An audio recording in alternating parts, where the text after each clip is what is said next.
Most people understand that the way to get rich with real estate is to buy and hold property for the long term. It's a way to build up just tens and hundreds of thousands of dollars in equity, and I get very few arguments on that point.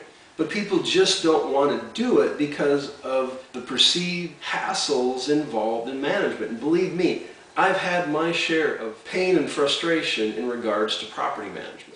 And even if you have a property manager and you're not doing all that management stuff yourself, you can get yourself into a bind because not every property manager out there is competent and honest. In fact, I find that more often than not, property managers are crooks and they're incompetent.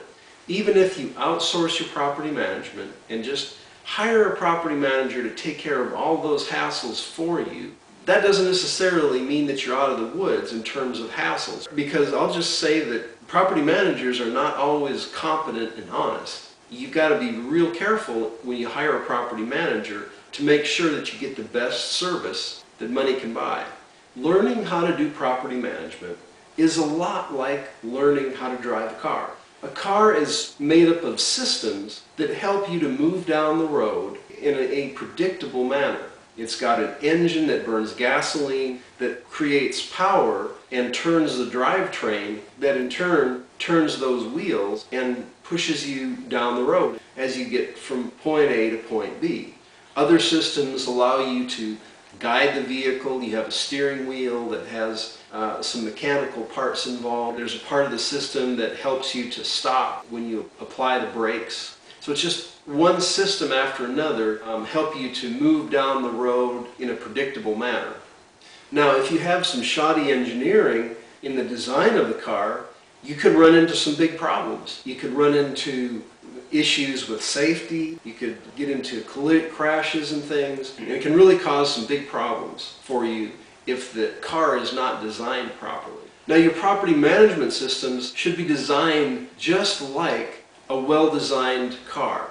You need to have good systems for finding tenants, for screening those tenants, and for following up on property management issues when they come up, so that you can retain those tenants for a long time, collect all the money that's due to you, and handle problems when they come up in an efficient and effective manner. My property management involved just a quantum leap when I finally took the time to work on the systems involved in property management. And what that turned into was lists of policies and procedures for how things are done in the office. Most of my policies and procedures ended up in my lease agreement.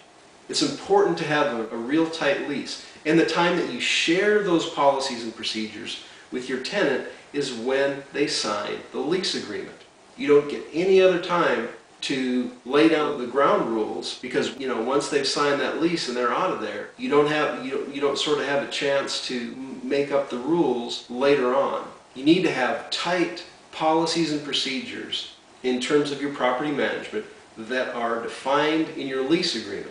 And if you don't have those, and if you don't go over them and enforce them with your tenants, they will walk all over you. You'll be frustrated, and I promise you the tenant will be frustrated as well. And the end result of shabby property management is losing money.